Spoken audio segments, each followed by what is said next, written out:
Hello, my beautiful friends.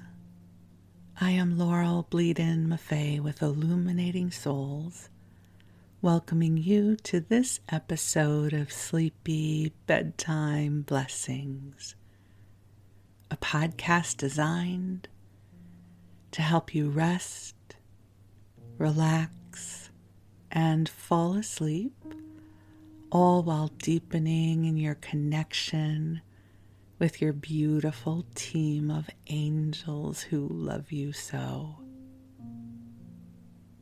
If we're meeting for the first time, I am an angelic practitioner, a spiritual teacher, and an encourager of souls. And I have the best job ever.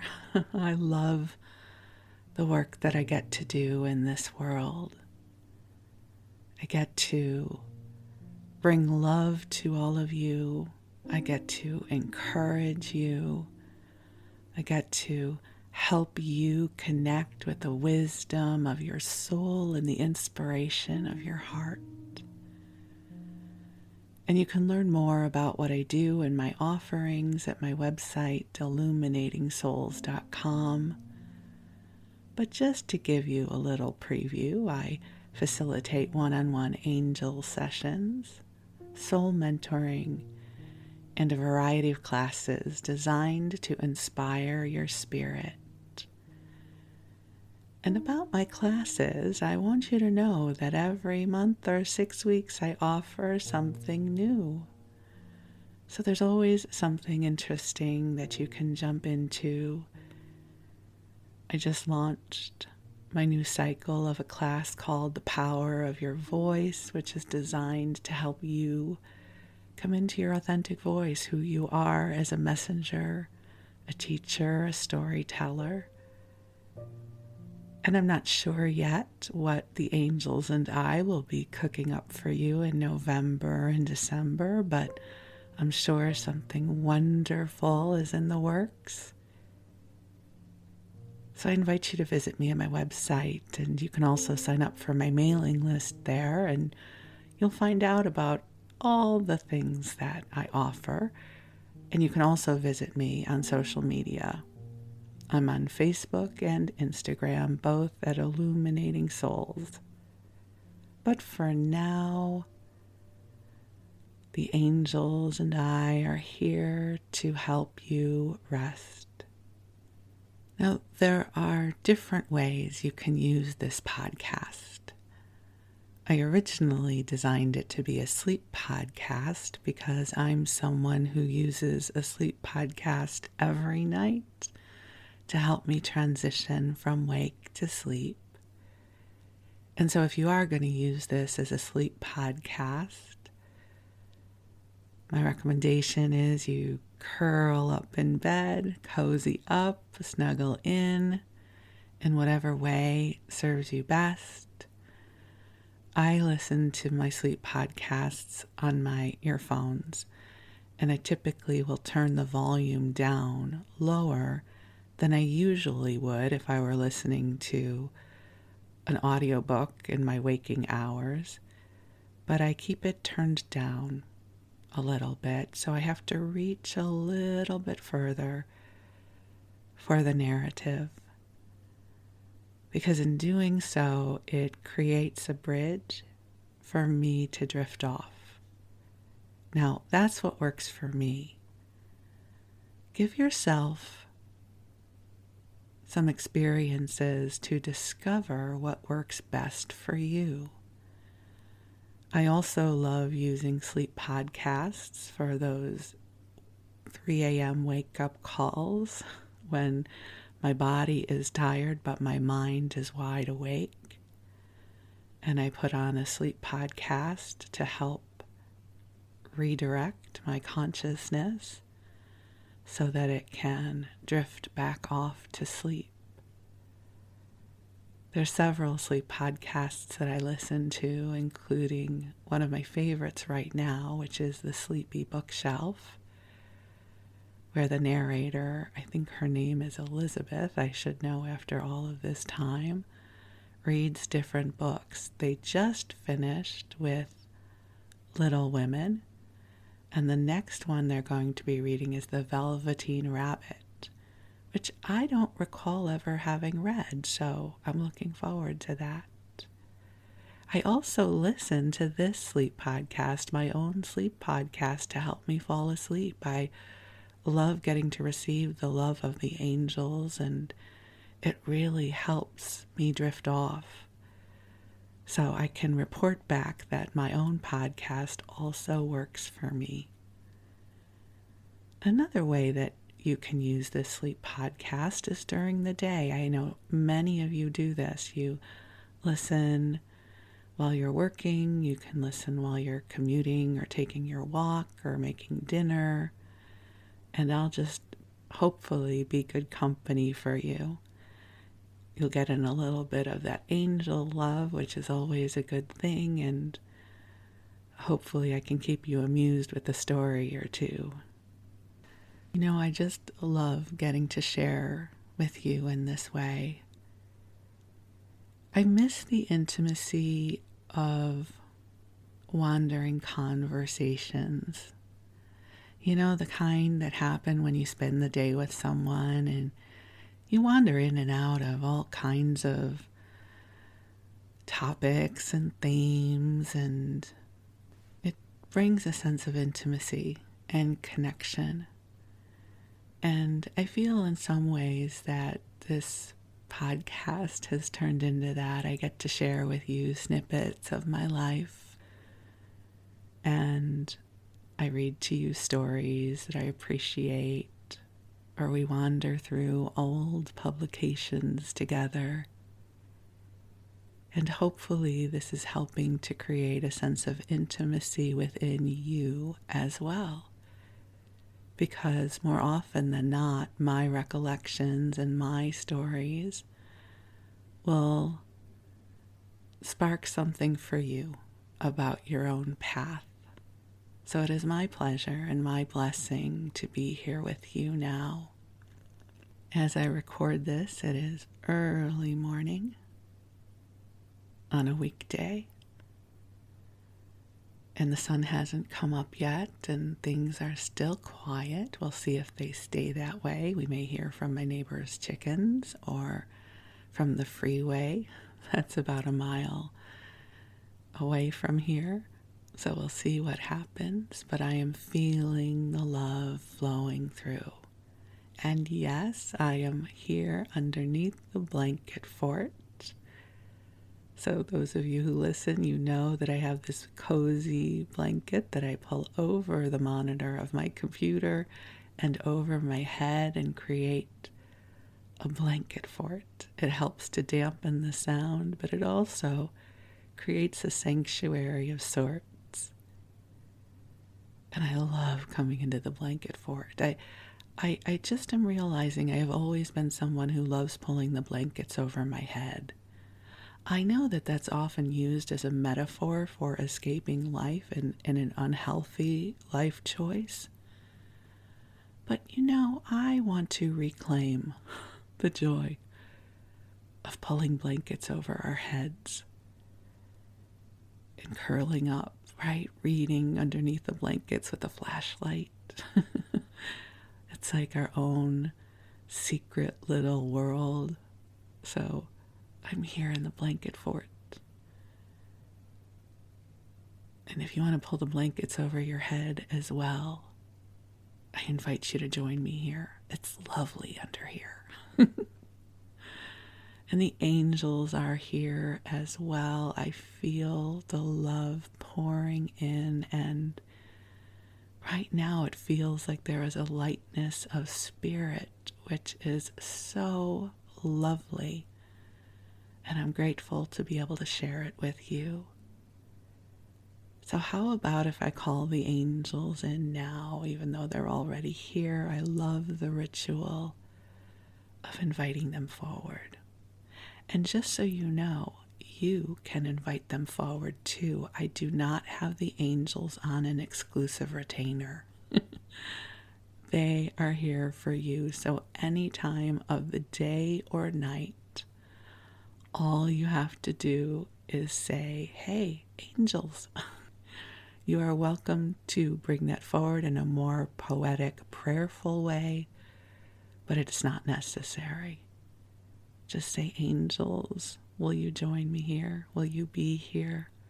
Will you bring me signs of magic and love?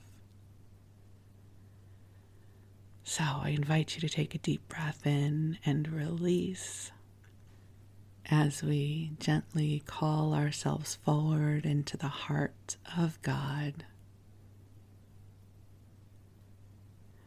And beautiful angels on high, I invite you to join us here. And as I speak these words, I am aware that you are inviting us into this sanctuary of love. And angels, I am so deeply grateful for this opportunity to awaken more fully to your beautiful presence.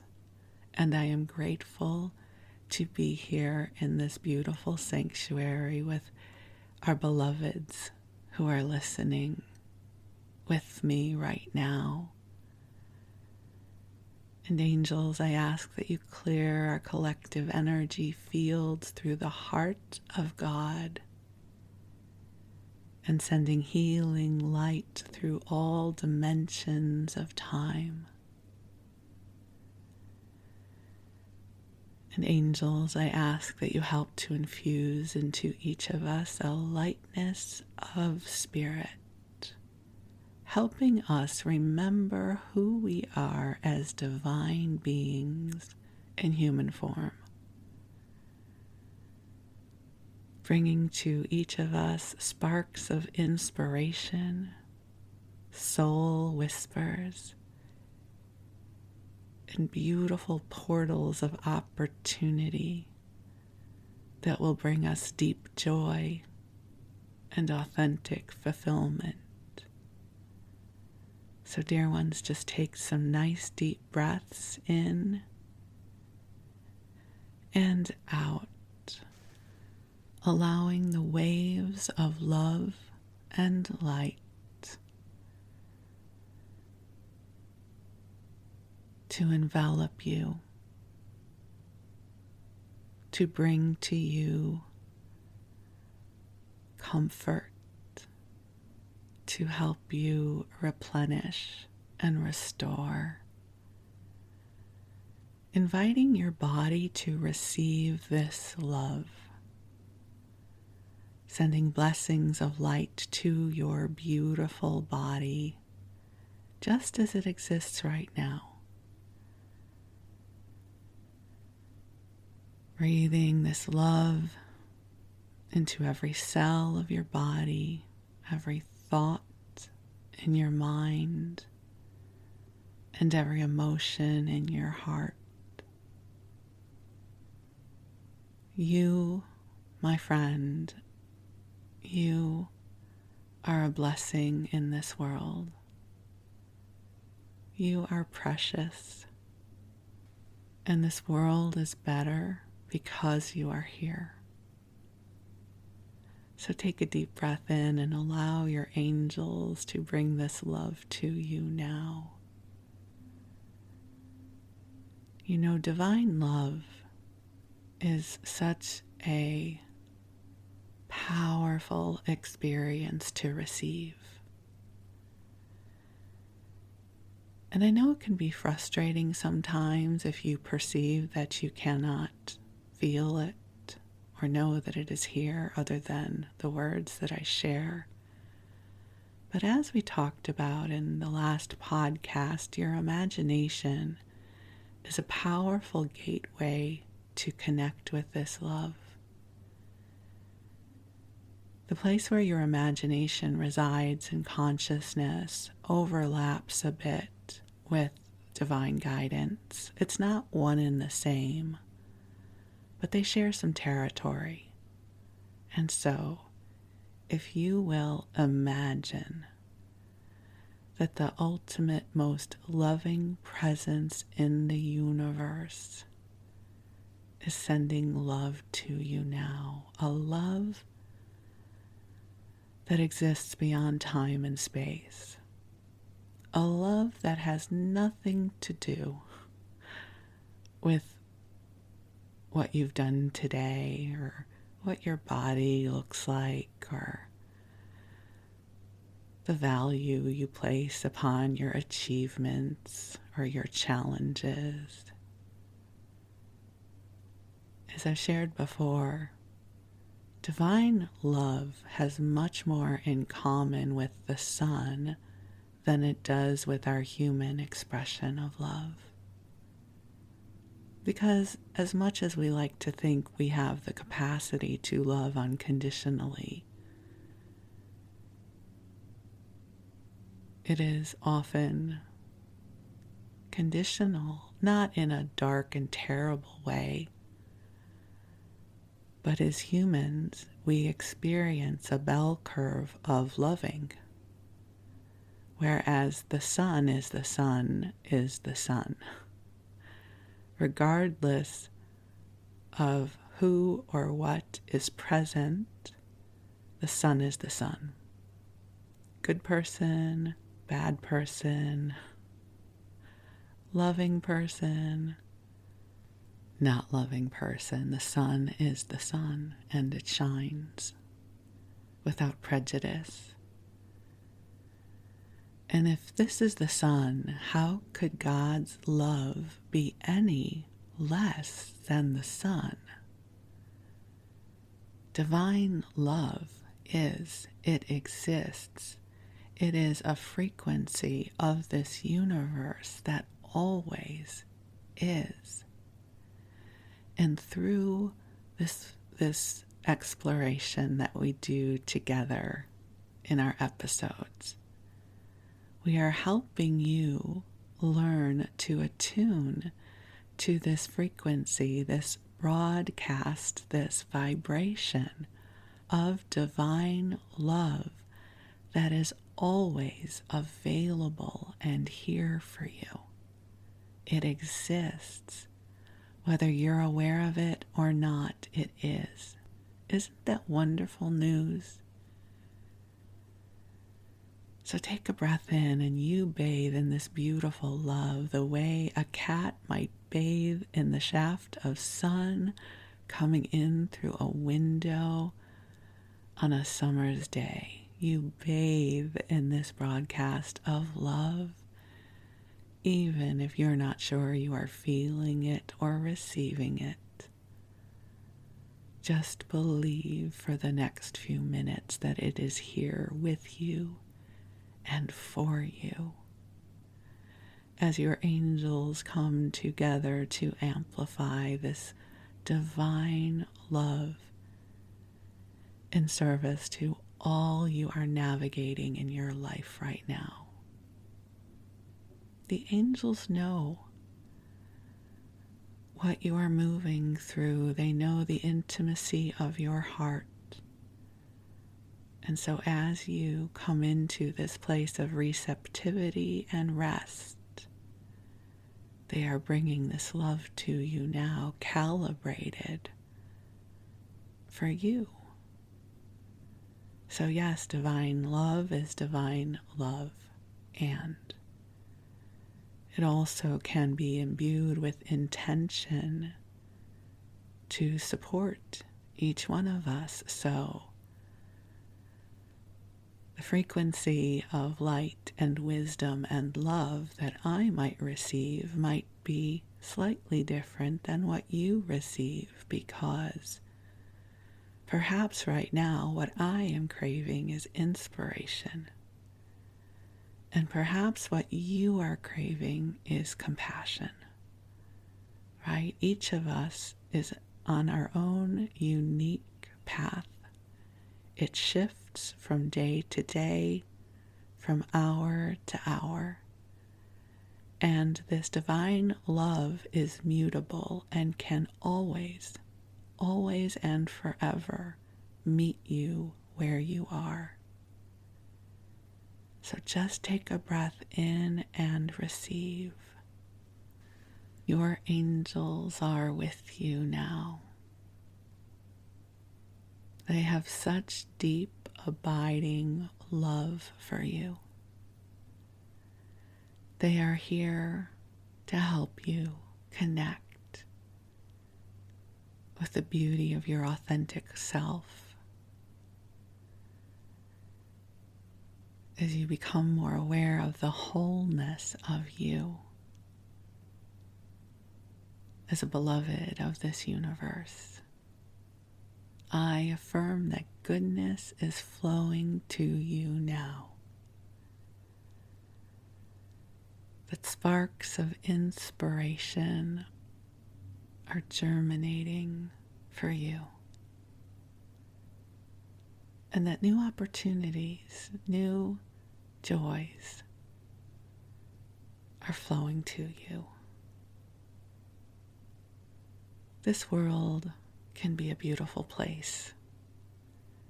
There's always beauty to discover in this world. I know there are times the world is a dumpster fire as well, so I'm not being all Pollyanna about it. But each day we can choose into experiencing the magic and the beauty, even if it's only for 5 minutes at a time. Whether it is a butterfly that crosses your path, or if the sky is a particular shade of blue, or even as I experienced the other night when I looked up and I gasped because the stars were so beautiful. I invite you to set your intention each day to experience some of the beauty of this world. It will help you reconnect and remember your own divine origins and to see the beauty and the magic in you as well. Because you are magical and you are glorious. And I am so grateful I get to be the one to help you remember that right now. So, my beautiful friend, I invite you to cozy on up and snuggle on in. Receive the love that is cascading to you. And if sleep is your intention, then allow yourself to drift off whenever you are ready, and you rest and replenish, and your angels will be with you. And while you do, I'm going to tell you a story. So for our story tonight, I'm laughing because this is going to be a wild and woolly exploration. We are going to be exploring the diet culture of the late 60s and 1970s. Now, before you groan, bear with me. We're going to have fun with this. I know it was a hard time for so many of us, but I don't know, it also makes me laugh. And this is inspired by a couple of different themes for podcasts. One was the Richard Simmons podcast that I did a few weeks ago. I heard from many of you that you deeply resonated with the conversation because what I shared mirrored your own experiences. And also some of the old Jewish cookbooks I have been going through, the recipe books, the dietetic recipes that I remember so well. So I am not planning on this being dark or sad. I am intending to recollect in a way that we can just laugh at the absurdity of it all together. So I was born in 1962. I first became aware of being a larger sized little girl than other little girls when I was 5 years old. And I will not go into that story right now, but suffice it to say that for 55 years of my life, for sure, I have had an awareness of my size. And I first went to Weight Watchers when I was 7 years old, so that would be 1969. And my mom, I would not say my mom was overweight, but back in those days, she would have been considered overweight. Now she would be considered perfectly healthy and normal, but things were different back then. And so my mom also had been slightly plus sized when she was a girl and a teenager, and so she definitely had this awareness about dieting and weight and my size, because both of my siblings were normal sized, but I was plus sized, right? I had to shop in the chubby girls shops. Isn't that just a horrible word for it? So I was introduced to the concept of the diet culture when I was very young. So let's set the stage, shall we? So in the late 60s, artificial sweeteners came on the scene, right? Saccharin, which was then created as Sweet and Low. Those were a big thing back then. How many of you remember those pink little packets of Sweet and Low? And if you didn't grow up then, you probably remember the episode of Friends when Monica and Ross and their mother are cleaning out her mother's apartment after her mother passes away, and Ross has to shimmy behind a dresser that somehow got wedged into a closet, and they find hundreds and hundreds of packages of Sweet and Low. I think any of us that grew up in those eras remember what it was to shove a couple extra packets of those pink, beautiful Sweet and Low packages into our purses, because God forbid we should ever want to have a cup of coffee and there not be Sweet and Low available, because we would never think of using sugar back then. Those were also the times that diet soda came on the scene. We called it pop. I'm from Illinois, so I grew up calling it pop. It wasn't soda until I moved to California.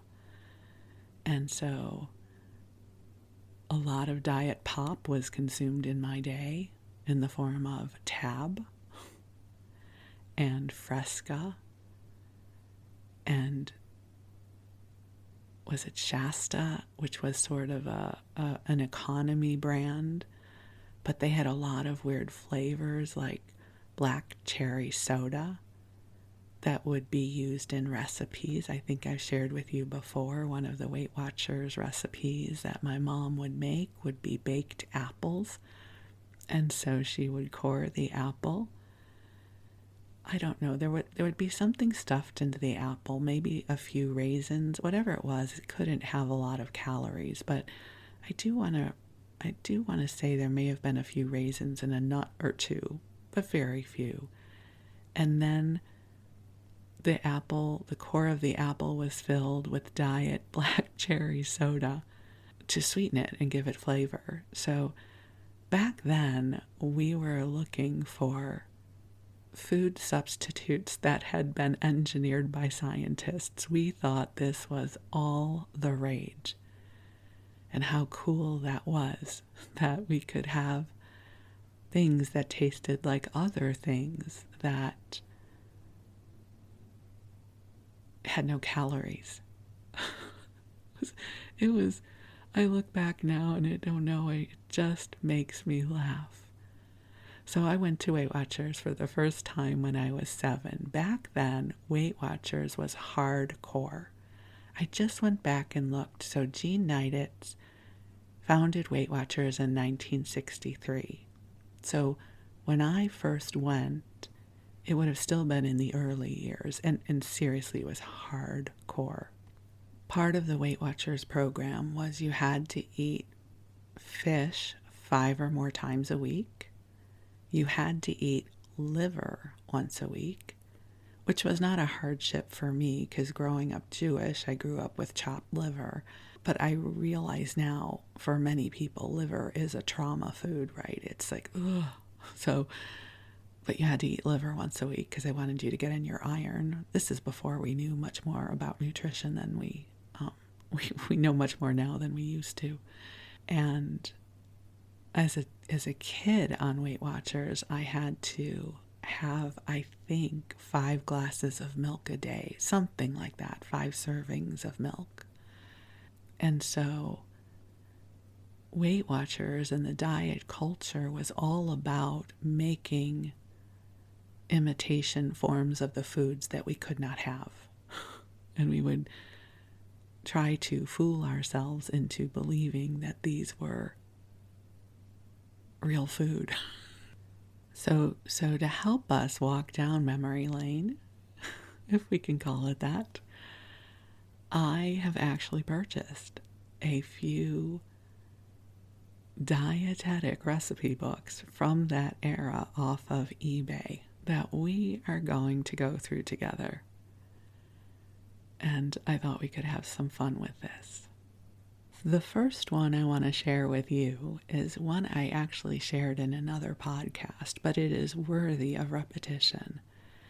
It is from the Feast Upon Cookbook by the Temple Judea Sisterhood. And they are in Manhasset, New York. And as best as I can tell, this book is from probably the 60s or 70s. And again, these kinds of recipe books were compilations from the women in the sisterhood.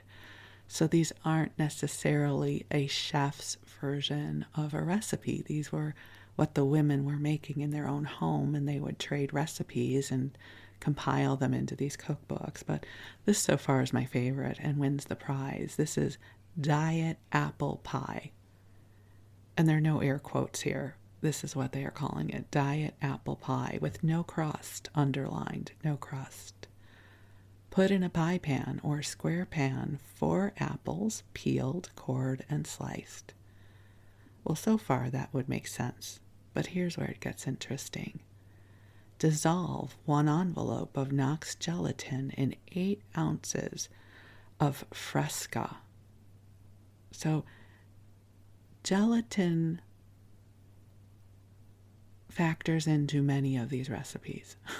Gelatin seemed to be the wonder food of dietetic cooking back then. And Fresca was a wondrous beverage that was grapefruit flavored and artificially sweetened. I drank many a bottle of Fresca in my day. So you dissolve the gelatin in the Fresca and pour it over the apples. You sprinkle with a mixture of diet sugar, aka likely sweet and low, and cinnamon on top, and bake at 350 degrees for 45 minutes. Now, I never had this, but this certainly could have been in rotation in our home for me. Now, it's important to note that my father, brother, and sister got to have regular food. My mother and I would have been eating the Fresca pie. My husband and I are toying around with the idea of creating a TikTok channel where the content would be a little different. And I don't know, I have a vision of making these recipes. You know, part dietetic horror and joy and laughter all at the same time. So that is the diet apple pie that got this whole thread started for me. And, you know, before we go much further, I just want to say that I love my mom, and please do not judge her for feeding me this way, because this is what we thought was good and healthy back then. right? My mom was doing her best to take good care of me. And so I really am sharing this with you with a lightness of spirit. We can't judge harshly the way we used to be based on the information that we had at the time, right? So back then we thought Fresca and diet black cherry soda poured over an apple was good food. And everyone was doing their best. So, when you what is it that Maya Angelou says? When you know better, you do better. So lightness of spirit and loving on my mom, because this was a mystery she was seeking to unravel, right? She fed all three of us kids the same, and yet I was the one who had the extra weight. And let me tell you, it is 50-something years later, and it is still a mystery that the medical community is doing their best to unravel. It's not what we thought it was, right? It's not just don't give Laurel sugar and she will be thin like the other children, and she will be able to shimmy up that frickin' rope at the president's physical fitness test when that rope was dangling from the ceiling of the gymnasium. Right? It's like, what did I need to do to be average or normal or whatever that is? But I was going to be me. Like, you're going to be you. We are who we are. And so I have so much love and compassion for those times. So I found a treasure of a book I have to share with you. And if you want your own copy, because maybe you will, because it'll make you laugh, it is available on Amazon and eBay inexpensively. And this book is called Laugh Your Calories Away, Sweet and Low All-Star Recipes by Joey Adams, who was a comedian at the time. So this book was published in 1970 by Sweet and Low's parent company. Again, I don't believe it is still in publication, but there are lots of used copies out there.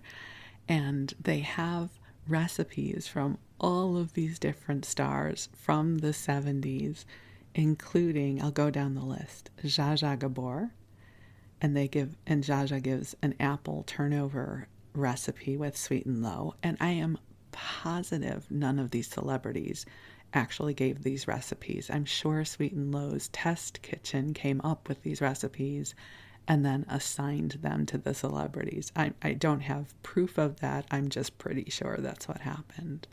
Jackie Mason's breakfast pancakes, Phyllis Diller's tea muffins, Barbara Walters' sweet rolls. And let's see, I won't give you all the recipes yet, but we'll say Angie Dickinson is in here, Jacqueline Suzanne, Louis Armstrong, Alan Alda. Let's see, who else do we have? We have Ed Sullivan, Rudy Valley. How awesome is this? Robert Alda, so Alan Alda's father. Maury Amsterdam, right? Who doesn't love him from Dick Van Dyke? Burt Bacharach, Julie Newmar, right? Oh, yeah, as Catwoman, Julie Newmar was awesome. She was Batgirl. No? Catwoman. No, I think Julie Newmar was Catwoman. Oh, I'm so sorry. I'm getting my Batman references confused. I'm not going to go Google it, though, so you'll just have to forgive me. All I know is Julie Newmar was smoking hot and awesome in Batman. Jack Benny, Joe Garagiola, Red Buttons. But wait, there's more. I must flip the page. Joey Heatherton, Mickey Spillane, Soupy Sales. So anyone who grew up with 1970s game shows like Match Game, $10,000 Pyramid, Hollywood Squares, you remember Soupy Sales, right? Toady Fields, who was a comedian. Ava Gabor, so we have the Gabor sisters here. Burt Bacharach, Jackie Gleason, and something here called The Drinking Man's Diet from Jackie Gleason. I have no idea what that is. We'll have to look. But I think this first recipe really sums up with how we were eating these dietetic foods back in the 70s, and it's Zsa Zsa Gabor's apple turnover. So 2 thin slices of white bread, crusts removed, right? It's already not boding well. 1 apple peeled and sliced, 1 teaspoon of lemon juice, 1 tablespoon of water, 1/4 teaspoon of cinnamon, and 1 packet of sweetened low. So, roll bread slices thin with rolling pin. Cook remaining ingredients together over a low heat in covered saucepan until apple is tender, about 5 minutes. Place half of apple mixture on each slice of bread. Fold bread over diagonally to form a triangle. Moisten the edges of the bread and press sides of each turnover with fork. Bake 425 degrees for about 7 minutes or until turnovers are brown. So, if you've ever had a real bakery apple turnover, this is a pale imitation, but it would have been something that delighted me in my childhood Weight Watchers days. I would have been like, ooh, yay, I get to have a turnover. Okay, so this next one also, I will tell you the recipe we used, which was not exactly this one. Oh, no, it is. I think I had a version of this. I think Weight Watchers circulated this recipe back then. This is being called Jackie Mason's Breakfast Pancakes. So 1 slice of enriched white bread, aka Wonder Bread, probably, 1/4 cup of liquid skim milk. Skim milk was a big thing. Now, in other parts of the country, it is called non-fat milk. Because God forbid there was any percent of fat, milk fat, in your milk. So I only drank skim milk growing up. 1 egg, 1/2 teaspoon of vanilla, 2 packets of sweetened low. So we're going to make this very sweet. And you put all of the ingredients in a blender. And then you fry it in a skillet or Teflon pan. Again, Teflon was fairly new back then, so it had to be called out because you would not want to use any butter because butter had calories. So you would have to use a Teflon pan, or if Pam was on the market at that point, you would spray it with Pam, because never, ever, ever would you use extra butter or oil to make your food back then. And so you blend the Wonder Bread with skim milk and an egg and vanilla and sweetened low. You blend that in the blender to make a batter, and then you fry it in a Teflon pan or Pammed pan. And then you serve it with dietetic pancake syrup because, oh no, I'm sure you didn't think you were getting actual syrup. No. Not if you're going to all the trouble of having your Wonder Bread skim milk sweetened low pancake.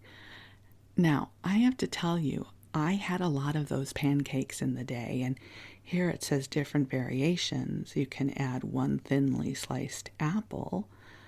What I had were blueberries. My mom had frozen blueberries, and she would put the frozen blueberries in the batter for me, and that would be my pancake.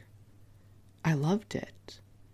Again, it's easy now to look back at these recipes and go, what were we thinking? But you know what? That's what we had available. Now you go to the market and there's the Kodiak protein pancakes, and we have all different ways of looking at food and eating and nutrition these days.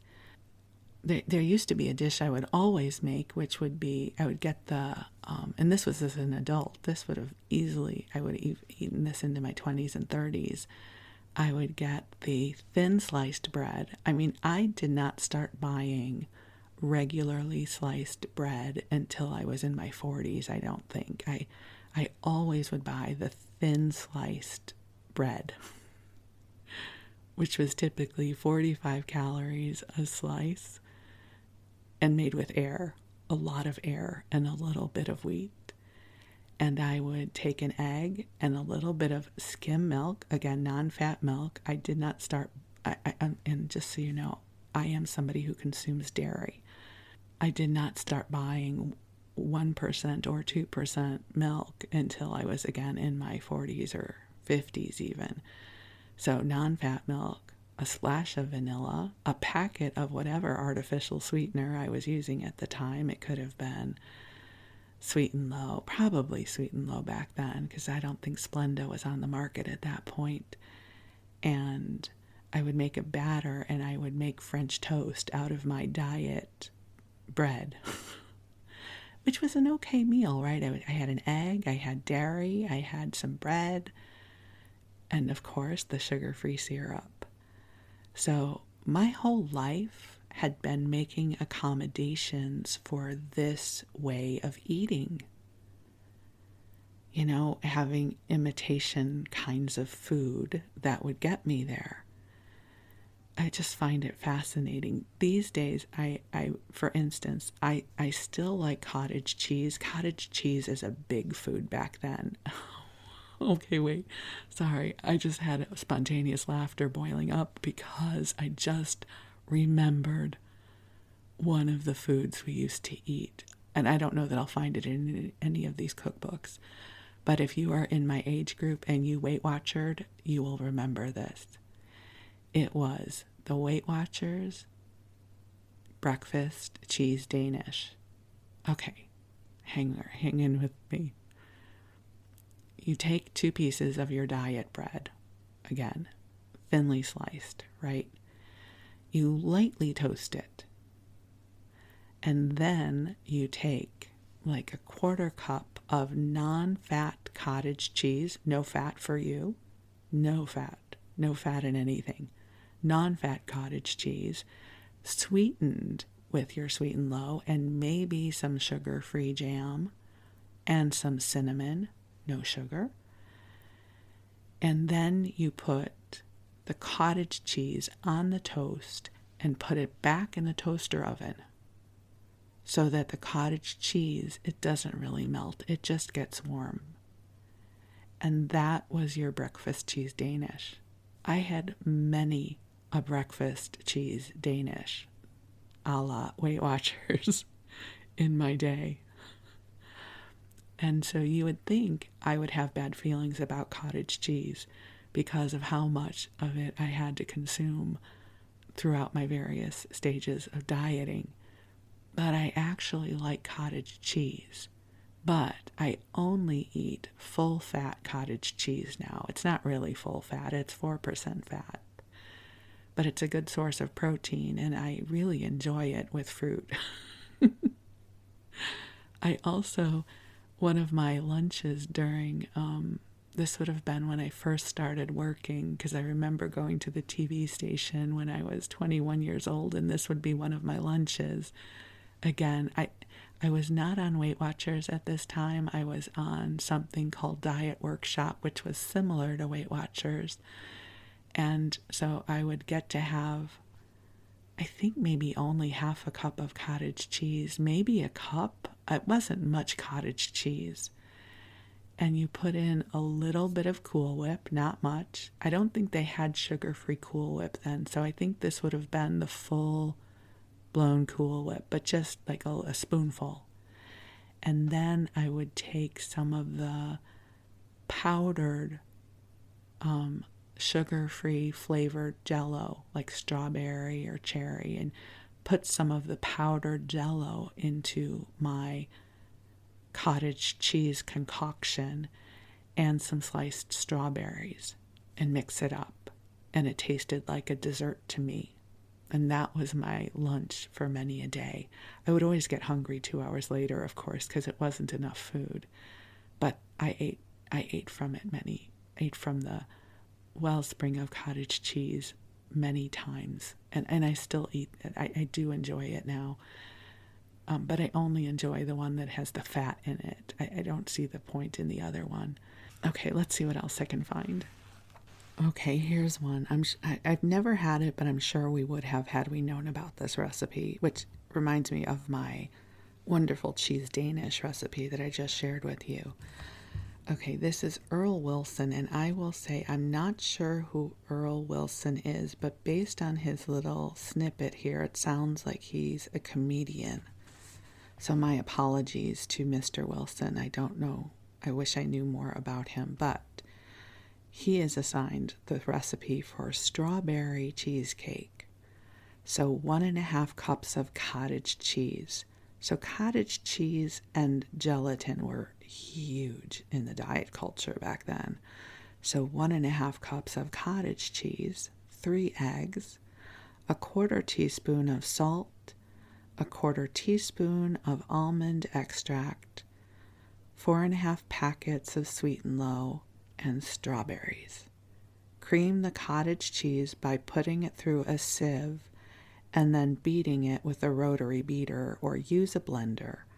That's what we would have done. We would have put it in a blender. Beat in eggs, salt, almond extract, and Sweet and Low. Pour into buttered, just lightly, no butter for you, just lightly, a 9-inch layer pan, and bake it in a moderate oven, 350 degrees, 20 to 25 minutes. Cool and then garnish with fresh strawberries sprinkled with Sweet and Low. Don't be disappointed when the cake comes out of the oven rather flat. It'll taste good anyway. Serves 4.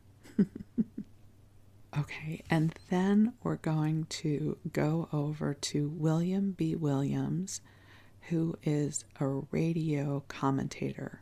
And I don't know, this one just brought back memories for me. So this is a milkshake. I had many a fake milkshake in my day. Okay, 1/3 cup of skim milk powder. Oh my God, I think we used this. All right, 3/4 cup of water, Sweet and Low to taste, 1 capful of vanilla extract, and 1/2 teaspoon of instant coffee, 4 ice cubes. Place in blender on low or whip and speed until homogenized. You know, I seem to recall my mom would make me these kinds of shakes. We really did try to be very inventive in the day. In hindsight, everything always looks different, right? When you can look back and connect the dots. But there was this mistrust of food that was happening back then.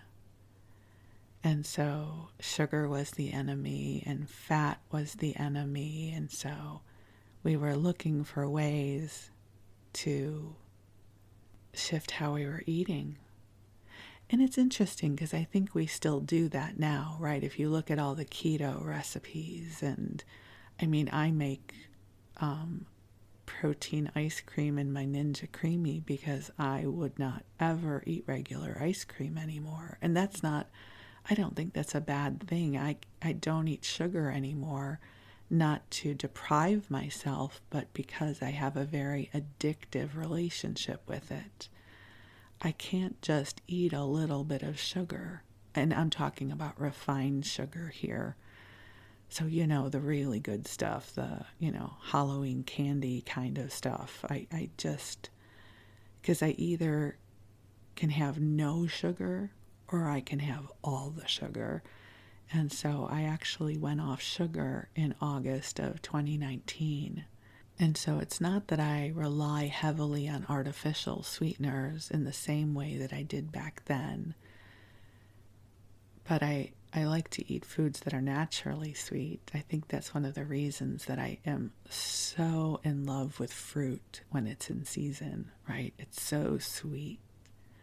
Right now, my favorite grapes are in season, and they are the autumn crisp green grapes, and they are like eating a sugar bowl, and I love them. And so it's interesting how it's evolved over the years. And I do still do things, and it cracks me up that it's a carryover. If you are someone who has a Ninja Creamy or follows Ninja Creamy TikTok, a lot of people in the bariatric community use powdered sugar-free Jell-O to flavor our ice cream. So a lot of these behaviors or adaptations are still in play. I have a whole cupboard full of different flavors of sugar-free Jell-O pudding that I use to flavor my overnight oats, that I use to flavor our Ninja Creamy ice cream concoctions. So as much as I'm laughing at how we used to make these dishes back then, a lot of these adaptations are still in play in my life. Thank goodness for food science, right? Yes, I eat healthy. Most of the food that I eat is whole food. I have a giant salad for lunch every day. I eat lots of fruit and veggies and good protein sources. But I am still a girl who loves chocolate ice cream, that I cannot eat real chocolate ice cream, the kind that you would get at Haagen-Dazs or Ben & Jerry's. So I make up my concoction of chocolate ice cream that works for me, which in theory is no different than the Wonder Bread blender pancake I had for many a breakfast as a child. It just doesn't feel as dramatic, I guess, now. I guess it's what you're used to, right? Like, we thought we were geniuses back then. I could have a pancake. How wonderful was that? Right? I could have a cheese Danish, an imitation of one, but it could be called a cheese Danish. How wonderful was that? I have really spent my life seeking adaptations to food to allow me to eat what I want to eat. And I guess that still happens, but it's a slippery slope, I will say. There are many different kinds of keto chocolate out there that I do not eat because I am terrified that if that becomes my new normal, I am just a bite away from, going into See's Candy and saying, give me one of everything. Honest to God, when I get to heaven, I'm going to have a talk with God about why it was set up that things like cake and cookies and candy were invented on the planet, and I could not eat all of it all the time and still be healthy. So, but I'm still here in a body, doing my best to be in a place of well-being and health and joy in this beautiful body of mine, that I still feed cottage cheese because I now have come to enjoy it, that I will make my protein ice cream with my sugar-free Jell-O, putting powder in it to sate my desire for ice cream, that I put a little bit of it in my overnight oats that I love to eat as a little bit of a snack during the day. So here's to our relationship with food, to all of the beliefs that we adopted throughout our lives, the tricks we learned, the adaptations we made, the stories we told ourselves, the stories we inherited from our parents and our grandparents. And here's to finding laughter and joy in all of it. Listen, we live in a time where we no longer have to be hunters and gatherers for the most part, right? You go, at least here in the U.S., I wanna also acknowledge that it's a privilege the way I live, that I can go into a supermarket and there's lots of options for me. So I thank God for the abundance that I have the opportunity to experience, because I acknowledge that is not available to everyone. So here's to the diets of the 70s. Here's to those pink, lovely little packages of Sweet and Low that could be found at the bottom of all of our moms' and grandmothers' purses, right? There would be like a Sucrets box, and remember Sucrets? A Sucrets box and some Sweet and Low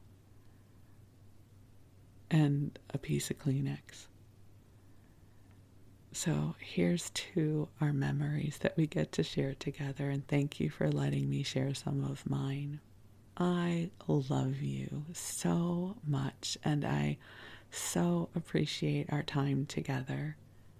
So, my beautiful friend, you rest well. I send you blessings of love. I send you sparks of magic, and I send you gratitude from my heart to yours. Thank you for being here, and thank you for being you. You rest well, and we'll talk again soon. Thank you.